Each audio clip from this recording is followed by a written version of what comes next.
नमस्कार, मेरा नाम डॉक्टर सुधांशु परिड़ा है। मैं एक डॉक्टर हूँ और मैंने पहले विश्व स्वास्थ्य संगठन WHO में काम करता था। आज मैं आपको कोरोना वायरस के बारे में कुछ बताना चाहता हूँ। कोरोना वायरस अगर हम उसका इतिहास को देखेंगे, ये 1965 से ये कोरोना वायरस था और वो उसको उस टाइम इसके कॉमन कोल्ड वायरस के नाम पे नामित किया जाता है। ये खाली कॉमन कोल्ड वगैरह करता था, इतना सीरियस मतलब कुछ प्रॉब्लम करता ही नहीं था। इसका नाम कोरोना वायरस इसलिए है कि जैसे क्राउन में, मुकुट में जैसे आपका स्पाइक वगैरह है, ये माइक्रोस्कोप के अंडर में अगर हम देखेंगे उसका भी ऐसे ही स्पाइक है, इसलिए क्राउन से उसका नाम कोरोना वायरस दिया गया है। ये कोरोना वायरस अगर हम देखेंगे तो ये 7 प्रकार का 1965 से उसको 7 प्रकार का ये रूप में दिखा गया है। तो उसमें 2 अल्फा वायरस, 2 बीटा वायरस और एक SARS severe acute respiratory syndrome का वायरस है और एक दूसरा है MERS मिडिल ईस्ट वायरस।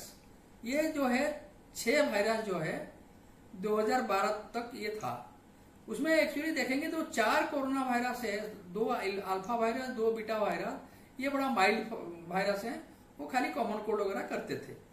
लेकिन पहला बार 2002 में ये सार्स वायरस चाइना का फुसान शहर में म्यूटेट करके आया और उसमें 724 कंट्री को फैल गया और उसमें 700 आदमी का मृत्यु हो गया था।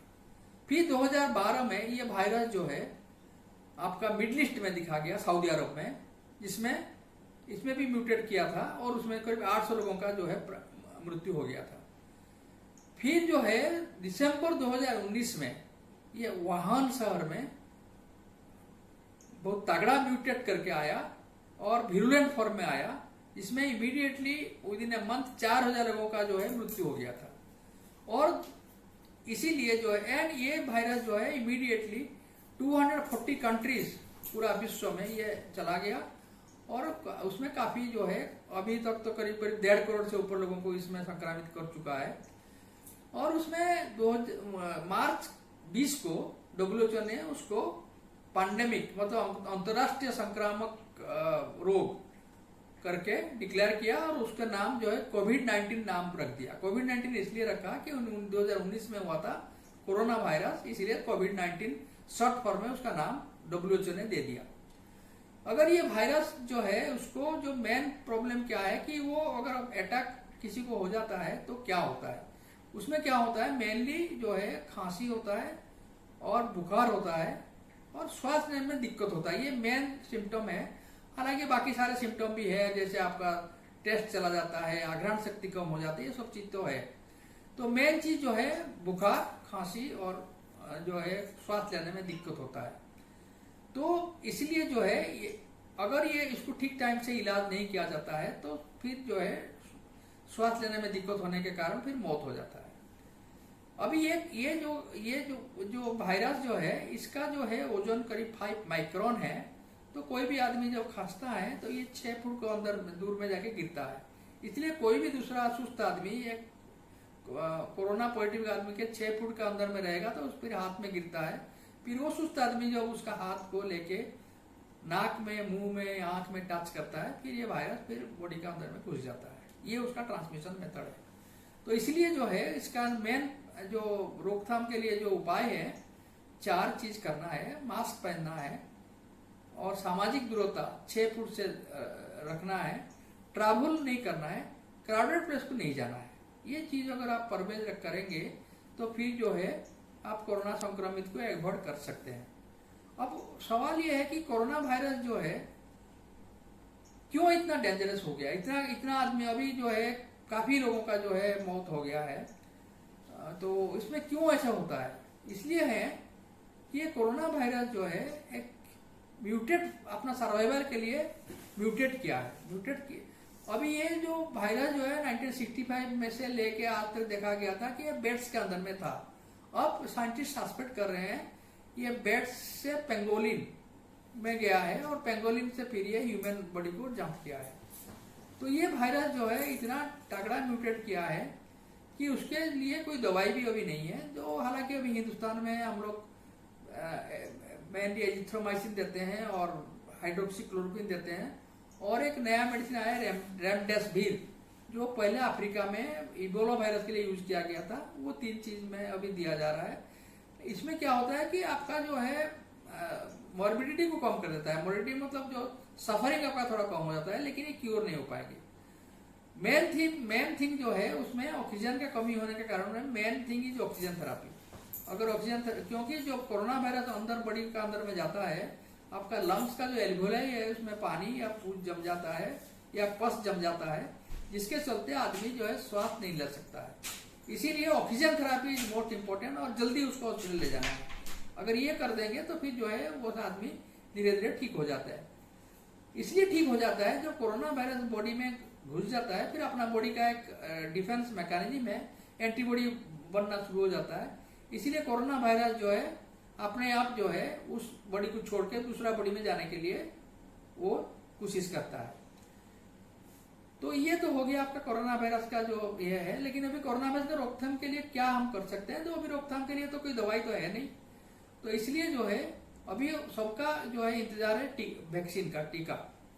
अभी वैक्सीन के बारे में अगर आप देखेंगे पूरा विश्व में करीब 130 वैक्सीन अभी ह्यूमन ट्रायल पर है।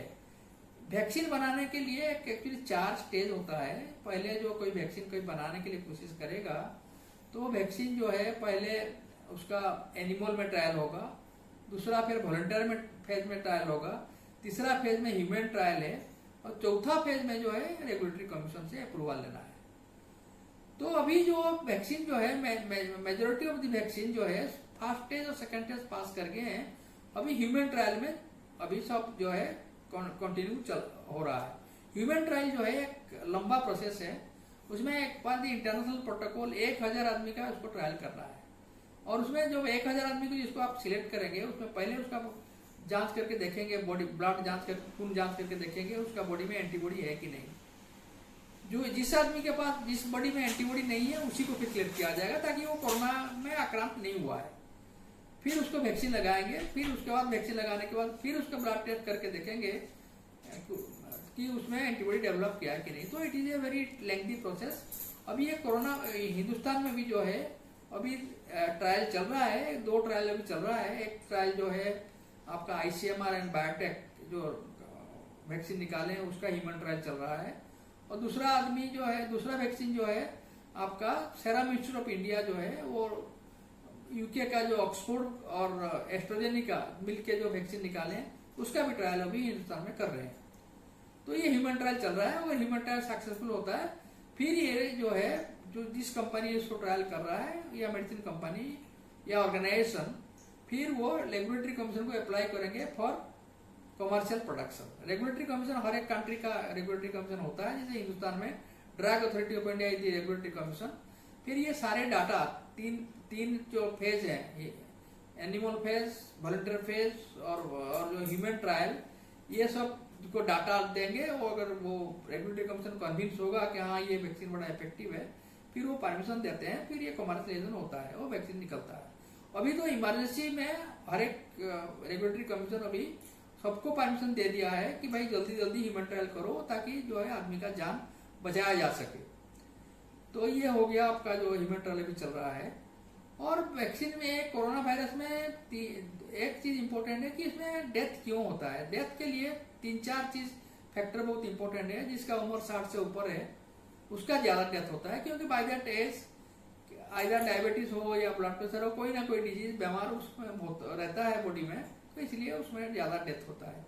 दूसरा चीज होता है कि डेथ इसलिए होता है कोई आदमी बहुत ज्यादा मोटा है, मोटापन में होता है, अगर स्मोकिंग करता है तो उसमें भी होता है। और एक जेनेटिक फैक्टर भी है। जेनेटिक फैक्टर क्या है कि हर एक आदमी का बॉडी में एक HLA एंजाइम है, और एक केमिकल प्रोसेस होता है जिसमें कोई भी फॉरेन बैक्टीरिया वायरस बॉडी में जाता है तो उसको वो निकाल देता है।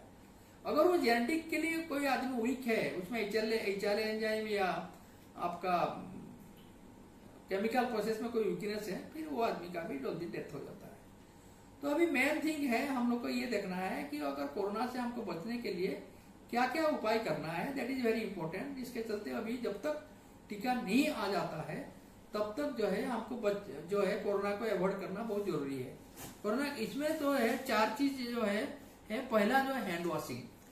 आप हमेशा जो है आपका हाथ को धोते रहिए, और कभी भी बाहर जाएंगे तो सैनिटाइजर साथ में लेते जाइए। कोई भी चीज़ आपने यूज कर रहे हैं, बाजार में जा रहे हैं, सब्जी ला रहे हैं, किसी कुछ कर रहे हैं, तो सैनिटाइजर में हाथ को कर लीजिए। और घर आके वापस आके आप अपना हाथ को पूरा एल्बो से लेके फिंगर तक रनिंग वाटर टैप में सोप से धो लीजिए। दूसरी चीज है मास्क पहनना है। जैसे हमने बताया था, मास्क पहनना बहुत जरूरी है, ताकि अगर कोरोना वायरस का कोई संक्रमित आदमी आपके सामने है या आप अगर मतलब मास्क पहने हुए हैं तो आपका बॉडी, अगर कोरोना संक्रमित आदमी मास्क नहीं पहना है, अगर आप उसके सामने आ जाते हैं तो वो खांसता है और छींकता है, तो फिर आपका नोज या माउथ में वो वायरस नहीं गिरेगा। ये वायरस जो है 5 माइक्रोन उसका वजन है, तो इसलिए ये ज्यादा से ज्यादा 6 फुट दूर तक जाता है। दूसरी हैंड वॉशिंग हो गया, फिर मास्क पहनना हो गया, फिर थर्ड पॉइंट है सामाजिक दूरता। आप हमेशा 6 फुट का दूरता रक्षा करके आप किसी से बात कीजिए। जैसे फॉर एग्जाम्पल बाजार गए हैं, कुछ कहीं भी गए हैं, तो किसी के पास 6 फुट का अंदर में मत आइए, दूर से आप खड़ा होकर उससे बात कीजिए, क्योंकि आपको पता नहीं है किसको कोरोना वायरस है, किसको नहीं है। चौथा नेक्स्ट स्टेप है, अगर आप कोई कभी बाजार जा रहे हैं या कोई दोस्त से भेंट हो गया है तो हैंडशेक मत कीजिए। उसमें उसको हाथ जोड़कर अभिनंदन कीजिए, लेकिन हैंडशेक मत कीजिए, क्योंकि हमें तो पता, किसी को पता नहीं है ना, दूसरा आदमी जो फ्रेंड है या दोस्त है, लेकिन जो है उसको कोरोना है कि या नहीं है, तो इसलिए जो है किसी से जो है आप हैंडशेक मत कीजिए। तीसरा चीज है क्राउडेड प्लेस को मत जाइए। क्राउडेड प्लेस में जो है किसको कोरोना है किसको नहीं है पता नहीं है। ये अमेरिका में वाशिंगटन डीसी में ये देखा गया है, एक संगीत महोत्सव में लोग बैठे हुए थे, उसमें 2 आदमी को कोरोना का पॉजिटिव था। उसमें संगीत महोत्सव में जितना आदमी गए थे, 100 से 200 ऊपर आदमी थे, 60 आदमी को इकट्ठा हो गया। ऐसे साउथ कोरिया में एक चर्च में ऐसे गए थे, तो वहां भी ऐसे ही क्राउडेड जो है, एक आदमी का था चर्च के अंदर में, उसमें 30-40 आदमी को हो गया था। तो इसलिए क्राउडेड प्लेस को अवॉइड कीजिए, ट्रैवल मत कीजिए। और जो है हमेशा जो है आपको अगर ये सिम्टम श्वास लेने का दिक्कत होता है या कुछ होता है, तो गवर्नमेंट ऑफ इंडिया ने एक हेल्पलाइन का नंबर दिया है, उस नंबर है 1075, उसमें फोन कीजिए तो तुरंत जो है गवर्नमेंट के सरकार की तरफ से टेक्नीशियन आपका घर में आ जाएंगे, आपका जो टेस्ट करेंगे। अगर आपका पॉजिटिव निकलता है तो फिर आपको सरकार की तरफ से फ्री में हॉस्पिटल में एडमिट कर देंगे। तो ये चीज जरूरी है, इसको जो है फॉलो करना है। और जो है कोई एरिया में अगर ज्यादा कोरोना केस निकलता है तो फिर सरकार की तरफ से लॉकडाउन कर देते हैं, या उसको जो है कंटेनमेंट जोन डिक्लेयर कर देते हैं। उसको जो है आप जो है ठीक से उसको पालन कीजिए, और लॉकडाउन टाइम में या क्वारंटाइन जोन में जो है आप कभी भी जो है बाहर मत निकल जाइए। और आपका सबसे अच्छा है कि घर के अंदर में रहिए, और जब भी बाहर जाएंगे कम से कम मास्क पहन के जाइए, और क्राउडेड प्लेस को अवॉइड कीजिए। धन्यवाद। आशा करते हैं आपको हमारी यह वीडियो पसंद आई होगी। हमारे चैनल लर्न टुडे को सब्सक्राइब करके बेल बटन ज़रूर दबाएं एवं इस वीडियो को लाइक करना एवं अपने दोस्तों और परिवार के साथ शेयर करना ना भूलें। हमें कमेंट्स करके अपने सजेशंस भी दें। धन्यवाद।